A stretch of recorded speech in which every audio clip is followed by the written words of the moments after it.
저희가 어릴 때는 이런 질문들을 가끔 했습니다. 닭이 먼저냐, 달걀이 먼저냐. 그러면 그 질문을 가지고 서로 자기 입장을 내세우고 우기는 사람들도 있습니다. 참 재미있고 흥미로운 질문입니다. 그런데 성경적으로 대답한다면 아주 쉬운 질문입니다. 닭이 먼저겠습니까? 달걀이 먼저겠습니까? 하나님께서 모든 것을 그 종류대로 창조하셨기 때문에 항상 닭이 먼저입니다. 근데 이렇게 말하면 꽉 우기는 사람들은 말합니다. 그거 빼놓고 얘기하자. 하나님이 창조하셨다는 거 빼놓고 얘기하자. 그러니까 사실이 아닌 것까지 얘기하자는 거죠. 사실이 아닌 것까지 얘기하는데 무슨 사실이 있을 수 있겠어요? 자기 좋은 대로 믿는 것이죠. 자, 예를 들어서 부모가 중요하냐, 내가 중요하냐. 여러분 나 뭐라고 생각하겠습니까? 내가 중요하다고 생각해요? 네, 그렇죠. 그렇게 생각해도 말은 부모가 중요하다. 이렇게 안 말합니까? 너무 솔직하네. 자, 그런데 어떤 우기는 사람이 부모다 나다 나이 따지지 말고 나랑 관계없다고 생각하자. 그리고 말해보자. 그래도 이쪽이 더 나이 많으니까 그것도 생각하지 말자. 그럼 나중에 뭐 하자는 거예요? 항상 사실은 사실로 인정하고 말을 해야 답이 나오는 것이지 모든 거 사실이 아닌 걸로 하자 하면은 아무것도 되는 게 없죠. 이런 건 이제 흥미로운 질문이지만 사람들이 살아오면서 이 나라 사람이든 저 나라 사람이든지 늘 심각하게 오래 갖고 있는 질문이 하나 있습니다. 그럼 옛날 사람이나 지금 사람이나 다 마찬가지입니다.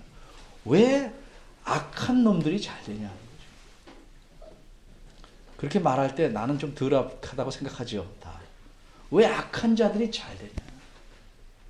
진짜 못된 자들은 왜 이렇게 저렇게 평화롭게 사는가? 그게 늘 고민입니다. 예레미야 선지자, 이 예레미야를 쓴 이 예레미야 선지자의 고민도 그거예요. 하나님은 의로우신데 그리고 모든 것을 다 다스리시는데 근데 불의를 악한 것을 꽉 잡지 못한다면 그게 의로우십니까? 악한 자가 저를 날뛰게 한다는 게 과연 모든 걸 다스리는 분이 하실 일입니까? 이게 늘 고민이죠. 그래서 1절에 말합니다. 내가 주님께 질문하겠습니다. 악한 자의 길이 형통하고 패역한 자가 다 평안히 사는 건 무슨 까닭입니까? 하나님이 분명히 세상을 다 다스리는데 왜 그런 일이 일어납니까? 이게 고민입니다. 오늘날도 그렇지 않습니까? 나라의 제도나 정책이라는 게 사람이 만들기 때문에 완전할 수 없어요. 그러나 제도나 정책이라는 건 항상 최대한 다수를 고려해야 됩니다. 염두에 둬야 됩니다. 그리고 힘없는 사람들을 배려해야 됩니다. 이게 모든 나라의 기본입니다. 그러니까 교회가 우리나라 기독교 국가가 아닌데 교회를 우선하는 제도를 만들어 달라 요구하는 것은 정당하지 못한 겁니다. 모든 종교에게 공평성 있고 정당한 것을 요구할 수 있어요. 그런데 다수가 아닌 어떤 소수, 힘없는 자들은 제껴낸 정책과 제도를 만든다면 그것은 왜 생기는가? 가치관의 문제. 그런 제도를 만드는 사람들의 가치관, 생각의 문제라는 거죠. 전 참 가슴 아프게 생각하는 것이 이 나라가 이 수준이라는 것은 뭐 이해할 수밖에 없어요. 네, 교회도 그 수준이라는 게 참 가슴 아픕니다. 모든 것이 배부르는 데만 집중되어 있는 것입니다. 배부른 데만. 약자를 위한 배려는 거의 없습니다. 가난한 사람에 대한 신경 쓰는 것은 거의 찾아볼 수가 없어요. 그저 배부르면 모든 게 된다라는 생각에 늘 살아가는 거죠. 여러분 잘 아는 대로 이 정부를 지지한 국민의 그 투표의 그 득표수가 약 49%죠. 그죠? 국민의 반수가 잘 사는데 모든 관심이 있다는 거죠. 그건 뭐 이해합니다. 예. 근데 문제는 목회자들은 최근에 통계 나오면 몇 프로를 잘 사는데 목적으로 해서 이 정부를 찍었는가? 63%입니다. 그게 너무 저는 개인적으로 매우 수치스럽고 창피하고 그리고 화가 납니다. 근데 그렇게 찍은 큰 이유 중에 하나가 뭐냐면 잘 사는 데 관심이 있다는 것도 있지만 기독교인이라는 것 때문에. 그건 형평에 맞지 않는 거죠. 그렇게 안 되길 바라지만 바랄 수밖에 없는 게 앞으로 제도나 정책은 법을 세우는 것 아닙니까? 법이라는 건 늘 정신을 잘 드러내도록 표현하는 것인데 성숙한 사람일수록 그 표현을 통해서 정신을 따라 삽니다. 성경도 그렇고 나라 법도 그렇고. 근데 성숙하지 않을수록 정신은 무시하고 글자만 맞춰 살려고 합니다. 그러니까 하는 말이 대부분 뭐라고 합니까? 청문회 할 때 보면 불법은 아닙니다. 그런 사람들이 전체 정책을 피는 자리에 가 있고 그렇게 수없이 가난한 사람 올리고 법을 이용해서 엄청나게 부를 누리는 사람들이 명예까지 누리니 우리가 잘 된다고 잘 되리라고 기대하는 것이 참 가슴 아픈 일이죠. 근데 그 중에 상당한 수가 기독교인이라는데 저는 정말 놀라움을 금치 못합니다. 왜 이렇게 악한 사람이 잘 되는가? 편법과 불법이 아닌 것을 교묘하게 줄타기해서 부를 모은 사람은 왜 이렇게 평안하게 잘 사는가? 하나님이 모든 세상을 다스리고 모든 걸 섭리로 이끈다는데 왜 이런 일이 벌어지는가? 예레미야는 그 시대도 이런 문제 때문에 가슴을 아프고 오죽하면 하나님께 묻습니다. 이런 예레미야 질문에 대해서 하나님이 대답하시는 말씀이 7절부터 14절, 17절까지. 근데 이 중에 이제 7절에서 13절은 다음에 또 다룰 거니까 하나님의 백성에 대한 그것과 연관된 말씀이고 오늘 특별히 14절에서 17절까지는 악한 이웃에 대한 하나님 백성의 악한 이웃에 대한 말씀입니다. 이 내용을 좀 살펴보겠습니다. 14절은 우리말 성경에는 쭉 늘 풀어 쓰는 관계로 맨 처음 나온 말이 중간에 들어가 있어요. 맨 처음 나온 말이 뭐냐면 여호와께서 이같이 말씀하셨다 하는 말입니다. 맨 처음 나온 말이 원문에서 여호와께서 이렇게 말씀하셨다. 그리고 맨 끝에 있는 말은 17절에 잘 되어 있어요. 여호와의 말씀이다. 그러니까 내용을 보면 여호와께서 이렇게 말씀하셨다. 여호와의 말씀이다. 이 안에 있는 게 여호와께서 하신 말씀이다 하는 것을 강하게 강조하죠. 모든 것이 하나님이 하신 말씀이라면 특별히 이런 표현을 가지고 하나님 자신의 의지를 표현합니다. 이게 내 말이다. 이게. 너의 질문에 대한 내 대답이다 하는 거죠.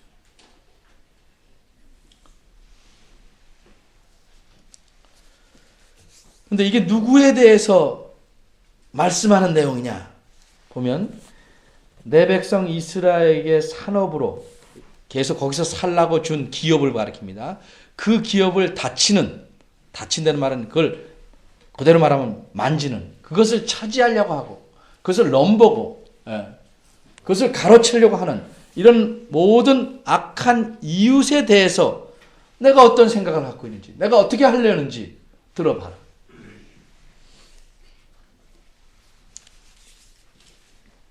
종종 그런다. 다른 건 몰라도 교회를 해치는 사람들에 대해서 하나님이 왜 가만 놔둘까? 그게 불쑥불쑥 의문으로 올 때가 있죠. 하나님 백성을 건드리고 하나님 백성을 괴롭게 하고 힘들게 하고 다치게 하고 가로채고 내몰고 압제하는 이런 사람들에 대해서 왜 하나님이 그냥 놔두실까?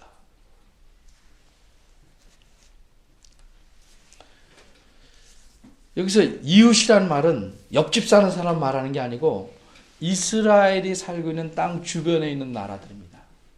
우리나라는 이렇게 말하면 아래쪽에 남쪽에는 일본이 있고 위쪽으로 옆에 서쪽으로는 중국이 있고 그렇죠? 이쪽은 이렇게 뚝 위에는 또 러시아가 있고 또 이쪽 서쪽도 또 중국이죠. 뭐 이렇게 쭉 둘러 있지만 그 이스라엘 나라는 아주 골고루 뺑뺑뺑뺑 돌아가면서 있어요. 이쪽 서쪽 아래쪽 구퉁에는 블레셋이라는 나라가 있고 이쪽 옆에 동쪽에는 동쪽 중앙에는 암몬, 모압, 에돔 뺑 돌아 포위돼 있다 이 말이죠. 이 위에는 옛날에 아람이라고 하는 시리아 그 위에 이제 거기 망했지만 아수르 이런 나라들이 뺑 돌아가면서 있다.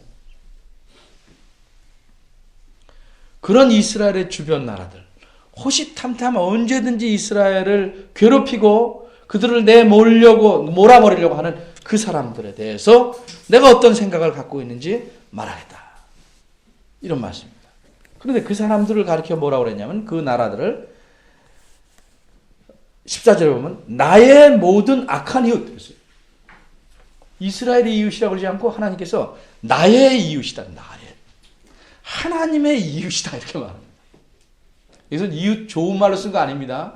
이웃 사촌이 먼 친척보다 낫다. 좋은 말로 그건 썼지만 여기서는 그런 뜻이 아니고 주변 국가인데 내가 있는 곳. 왜? 하나님은 늘 자기 백성과 함께 있고 그 땅에서 함께 자기 백성과 더불어 살아가시니까 주변에 있는 나라는 곧 하나님 입장에서 내 이웃이야. 내 이웃. 내 백성을 괴롭게 하는. 그래서 내 심사를 건드리고 나에게 도전하는 이 내 이웃, 이 모든 악한 이웃. 왜 악하냐면 금방 그런 일들 때문에 말씀드린. 그들을 어찌할 것인가? 말씀하기를 보라. 내가 곧 그들을 그 땅에서 뽑아버리겠다. 뽑아버리는 건 나무를 뽑듯이 멸망시키겠다. 그들을 그 땅에서 뽑아버리겠다. 그런데 한 말씀이 더 붙어요. 유다 지분. 내 백성이 유다 민족들은 또 그들 주변에 있는 거기서 뽑아버리겠다. 조금 다르게 생각하는 분들도 있지만 대부분은 유다 내 백성들도 뽑아버리겠다.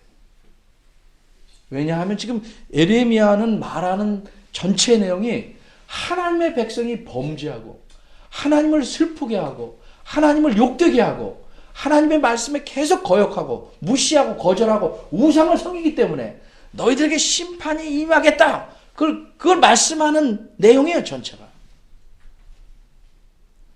바벨론이라는 나라가 쳐들어옵니다. 한 번 쳐들어왔어요. 포로로 끌려가요. 그런데도 잘못을 뉘우치지 않고 계속 잘못해요. 또 쳐들어옵니다. 또 데려갑니다. 그래도 기회를 주시고 또 회개하라고 그럽니다. 그런데도 끝까지 고집합니다. 그래서 홀딱 망합니다. 여러 차례 기회를 주십니다. 근데 지금 망하기 전에 아마 여호야김 시대에 망하기 한 20여 년 전쯤. 첫 번째는 이미 망했고 두 번째, 세 번째 홀딱 망하기 전쯤 계속 지금 회개하라고 얘기하는 거예요. 그렇지 않으면 내 백성이라도 뽑아서 보내겠다. 악한 자는 내 백성이든 내 백성의 주위에 사는 나라들이든 다 근절시키겠다. 뽑아버리겠다. 이게 하나님의 뜻이에요. 악한 자들이 평안하고 악한 자들이 잘 사는 것 같고 형통한 것 보이지만 하나님이 뽑아버릴 준비를 하고 계시단 말이죠. 그게 대답이에요. 당장 내 눈에는 아무것도 안 일어나는 것처럼 답답하지 그러지만 하나님은 뽑아내시려고 하고 있다.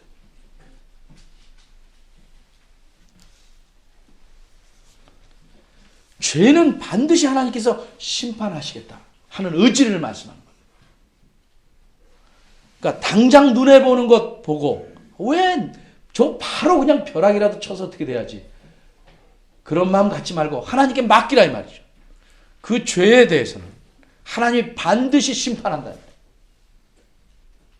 악한 일은 하나님 백성 바깥에서만 일어나는 게 아니고 하나님 백성이라는 사람들 안에서도 일어나죠.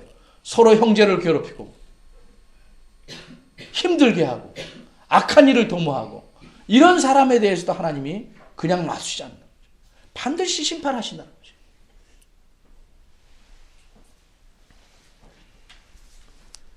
근데 이 말씀이 여기서 끝나지 않고 그러면 심판하신다니까 조금만 더 참자. 반드시 심판하신다는데 참자. 견디자 할 수 있는데 그 다음에 15절부터 17절까지는 매우 충격적인 말씀을 하시는 거예요. 심판하면 그래서 멸망하면 끝이냐? 그 끝이 아니라는 거죠. 그들에게 기회를 주시겠다는 거예요. 기회를. 그렇게 심판한 후에 내가 그들을 뽑아낸 후에 내가 돌이켜서 마음을 돌이켜서 그들을 불쌍히 여기겠다. 참 하나님답죠. 그들을 불쌍히 여겨서 각 사람을 자기 땅으로 다시 돌아오게 하겠다는 거죠. 그래서 유다도 돌아오고 다른 나라는 성경에 기록되지 않았지만 역시 돌아오죠. 하나님 말씀하신 거니까. 그렇게 돌아오게 하는 이유는 뭘까요? 하나님이 그들이 돌아올 만한 공적을 세워서가 아니고 하나님이 그들을 불쌍히 여겨서 돌아오시게 하겠다는 거죠. 근데 그 다음에 어떻게 하시는가? 그게 이제 16절에 17절입니다. 왜 돌아오시게 하는가? 왜 그들을 긍휼히 여기셔서 자기 땅으로 돌아오게 하십니까? 그들이 내 백성의 도, 바꿔 말해서 하나님 말씀을 배우도록 하기 위해서. 그들이 내 백성의 도, 하나님 말씀을 정말로 배운다면, 이런 뜻이에요. 부지런이란 말보다 정말로 배운다면. 근데 왜 배우냐면 이거를 지식을 쌓아서 써먹기 위해서가 아니고 살아계신 여호와 그분의 이름으로 맹세하기 위해서 이런 말이에요. 이번에 좀 어려운 표현 같은데 우리가 이렇게 말할 수 있죠. 하나님 믿는 사람이라면 난 정말 하나님 앞에서 진실을 말한다 이렇게 말할 수 있죠. 하나님을 안 믿는 사람이면 나는 부처님 앞에서 이렇게 말할 수 있죠. 그러니까 하나님의 살아계신 하나님의 이름을 들어서 말한다, 맹세한다는 건 그분을 섬긴다는 외적인 표현이에요. 그러니까 하나님의 말씀, 하나님의 백성의 도, 그 말씀을 정말로 배우는 이유가 뭐냐면 그분을 믿고 섬기기 위해서. 그래서 그분을 섬기게 되면 그들에게 새로운 일이 벌어질 것이다. 그 일이 생기게 하기 위해서 그들을 긍휼히 여기서 돌아오게 하시겠다는 거죠. 근데 그 뒷말은 자기들이 내 백성을 가리켜. 그런데 우리말에 여러분 성경에 어떠냐면 가리켜라는 말이 이게 맞춤법이 틀린 겁니다. 가르쳐가 됩니다. 가르쳐.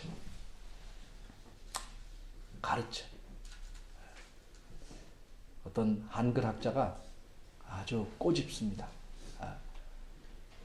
지금 현재 장관들이 말할 때 가르쳐를 가리켜라고 말하는 한글도 제대로 모르는 사람이 오렌지를 배우면 모르는. 한글도 그 구분 못하는데. 이게 가르쳐란 말인데 여기 아마 이 식자하는 사람이 옛날에 그렇게 팔자로 찍은 거니까 잘못 찍은 것 같아요. 그러니까 옛날에 그 사람들이 어떻게 했어요? 이웃 나라들이 쳐들어와서 그 쳐들어오면 그냥 뽑아만 가는 게 아니고 자기 나라 신을 배우게 하는 거죠. 자기 나라 신을 섬기게 하는 거죠. 그러니까 바알 신을 섬겨라. 이렇게 해야 섬기는 것이다. 자꾸 바알을 섬기는 도를 가르치는 거죠. 여러분 불신자하고 결혼하면 그러잖아요. 자기도 모르게 우리는 조상을 섬기니까 이때 가서 절해야 되고 절할 땐 이걸 몇 번 돌리고 어쩌고 이런 거 가르치잖아요. 그럼 다 핑계가 뭐예요? 집안의 화목을 위해서 따라하는 거죠. 하나님과의 화목은 전혀 생각하지 않고 불신자와 결혼하고 그 집안의 화목을 위해서 또 따라하는 거예요.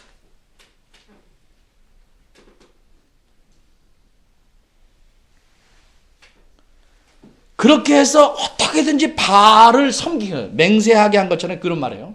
바알을 섬기도록 열심히 바알을 섬기는 도를 가르칩니다.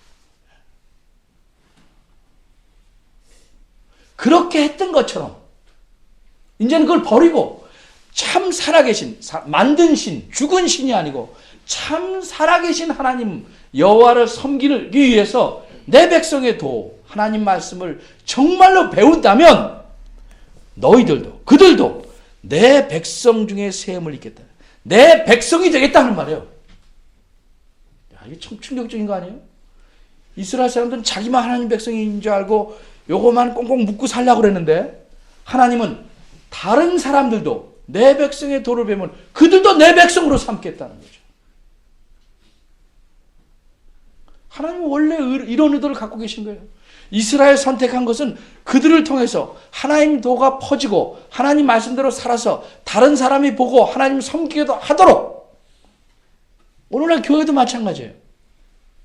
우리만 잘 먹고 복 누리고 잘 사는 게 아니고 우리를 보고 또 우리가 전하는 하나님 말씀을 통해서 다른 사람들로 하나님 말씀을 배워서 하나님을 섬기도록 하는 거죠. 그래서 늘 강조하지, 교회는 하나님의 도를 잘 가르치는 게 가장 중요하다 이 말이죠.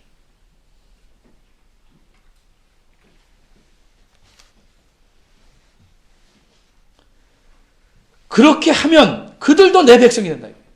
악한 이웃일지라도 내 백성이 된다. 못돼 먹은 사람들이 할지라도 내 백성으로 삼겠다 이 말이죠. 그런데 만일 그들이 이 내 말에 순종하지 않냐, 그렇게 안 하고 나 우리 못하겠다, 계속 바알을 섬기겠다, 하나님을 못 섬기겠다 한다면 내가 반드시 개인은 물론 나라라 할지라도 뽑으리라. 두 번 나오죠. 뽑아서 같은 뜻을 바꾸죠. 멸하리라. 그 주변 나라 지금 어떻게 됐어요? 다 없어졌어요. 다 없었어요.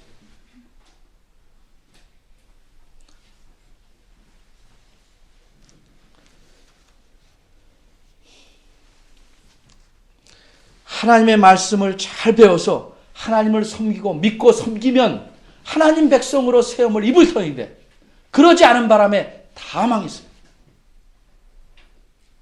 반면에 우리는 하나님 백성이 아니었어요. 우리는 이방인이었어요. 하나님을 전혀 몰랐어요. 그런데 선교사들이 갖고 들어오는, 복음을 전하는 일꾼들이 갖고 들어오는 복음을 듣고 하나님을 믿고 하나님을 대적하는 악한 사람에서 하나님을 섬기는 하나님의 자녀, 백성이 되었어요.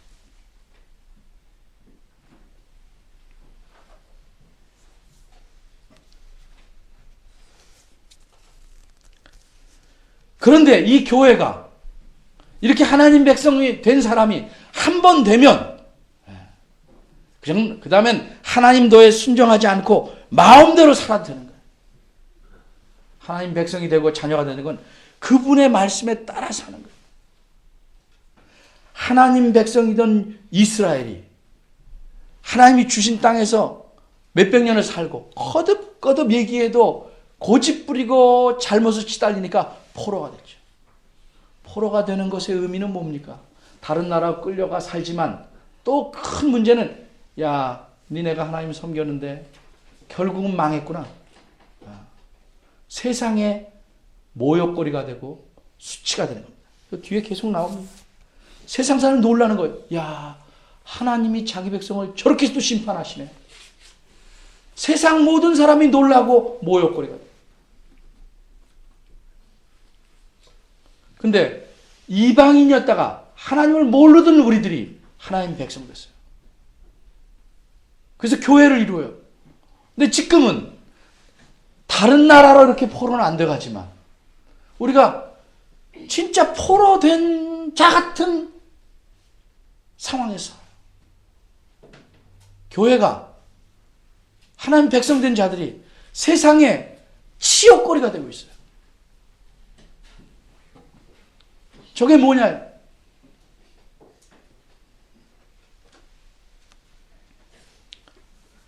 교회마다 하나님을 욕먹이고 있죠. 지나치게 분수에 지나치게 본인들은 안 넘친다고 그러죠.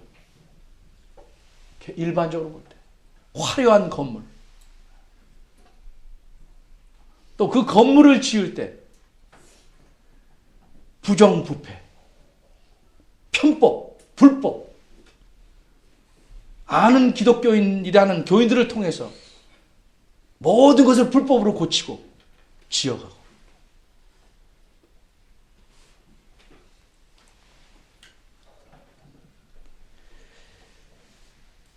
우리 잘 아는 사도 바울이 마지막에 잡힙니다. 예루살렘에서. 그래서 가이사랴라는 곳으로 이동을 해가는데, 그 이동하는 길에 매복조가 생겼어요. 유대인들입니다. 물도 마시지 않고 먹지도 않으면서 사도 이 바울을 죽이기 전까지는 우리가 절대 아무것도 먹지 않겠다는 결사대가 생겼어요. 40명. 저 바울을 죽여야겠다. 복음을 전하는 바울을 죽여야겠다.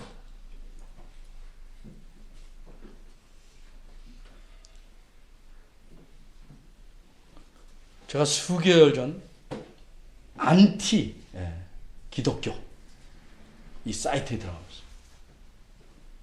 조금 제가 표현을 격하게 표현하면, 그 사람들은 기독교를 안 그러잖아요. 바꿔서 말하잖아요. 이 기독교를 없애기 전까지는 내가 마치 바울식으로 먹지도 않고 자지도 않겠다 하는 결사대가 5천 명이에요. 한국에.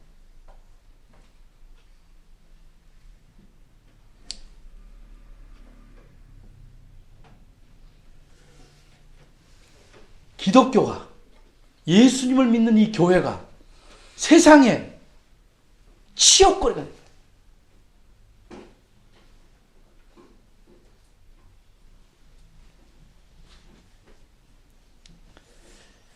다윗 시대, 예레미야보다 한 400년 앞쯤 다윗 시대쯤에 아삽이라는 사람이 시편을 여러 썼는데, 그 중에 하나 시편 73편에 보면 이런 말씀이 있어요.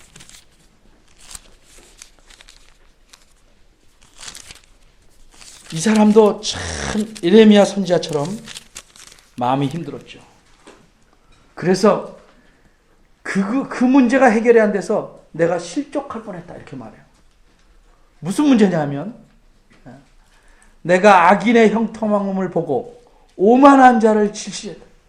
악인은 왜 이렇게 잘 되냐? 교만한 놈들은 왜 이렇게 잘 나가냐, 이 말이죠. 저희는 죽는 때에도 고통이 없고 아주 편안하게 죽어요. 하나님 믿는 사람은 죽을 때 얼굴도 힘든데 저는 너무 편하게 죽어. 죽을 때까지 힘이 건강하고 고난도 없고 재앙도 안 당하고 산다는, 귀신이 잡아가지도 않아요.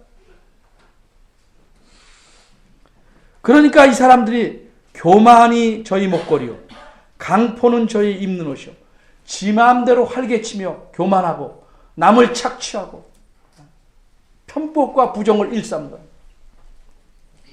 살찜으로 저희 눈이 솟아나며 저희 소득은 마음의 소원보다 진하며 더 많고 능욕하고 악하게 압제하고 거만히 말하고 마음대로 자기 세상에 그냥 산다.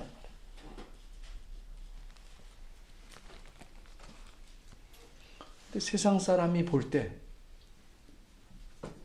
교회가 그렇게 보이는 거예요.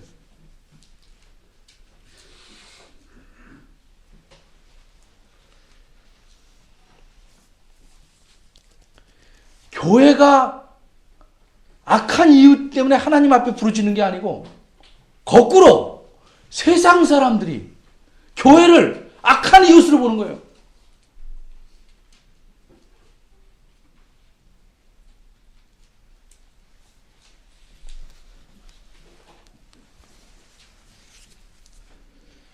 어떻게 살아야겠습니까? 우리가 하나님께서 악한 자의 형통을 절대 그냥 놔두지 않습니다. 반드시 심판하시고 심판한 후에 새로운 기회를 주시죠. 그리고 그 말씀에 순종하지 않은 자는 멸망시켜버리죠. 이게 하나님의 뜻이에요. 하나님의 백성이 아닌 자들도 마찬가지요. 이미 하나님의 백성 된 자들도 마찬가지예요.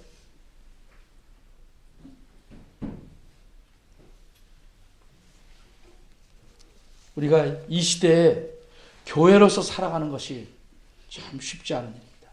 손해를 봐도, 고통을 당해도, 모욕을 당해도, 수치를 당해도 참고, 견디고, 이겨내며 정말 하나님 뜻에 맞게, 하나님 뜻에 순종하며 살아가야 돼요. 그래야 우리를 통해서 악한 이웃들을 하나님의 뜻에 따라 교회로, 하나님 백성으로 데려와서 가르치고 세울 수 있는 것입니다. 이 일을 위해서 교회는 세워진 겁니다. 우리가 악한 자에 대한, 못된 자에 대한 하나님의 생각이 어떤지를 알았으니까 더욱 우리가 교회로서 근신하고 각성해서 주변에 많은 하나님을 대적하는 자들을 하나님의 도로 가르칠 만한 교회가 되기를 힘쓰기 바랍니다. 기도하겠습니다.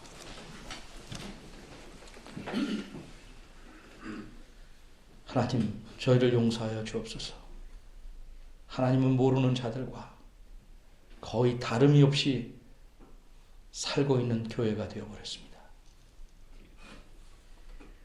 세상 사람들이 하나님을 대적하고 자기의 배를 채우며 살아가는 반면에 저희는 하나님의 뜻을 무시하고 하나님을 빙자해서 우리의 배를 채우려고 하고 있습니다.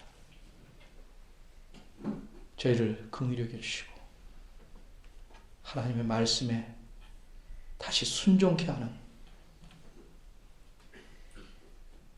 초심으로 돌아가게 하시옵소서. 하나님 말씀에 생명이 있음을 알고 그 말씀에 우리의 삶을 마치며 그래서 하나님을 기쁘시게 하는 저희들 되게 하시옵소서. 우리 교회, 모든 교회를 긍휼히 여기시고 주를 사랑하는 사람들이 많게 하시고 주의 말씀에 순종하는 자들이 교회 안에 많아지도록 도와주시옵소서. 예수님의 이름으로 기도합니다.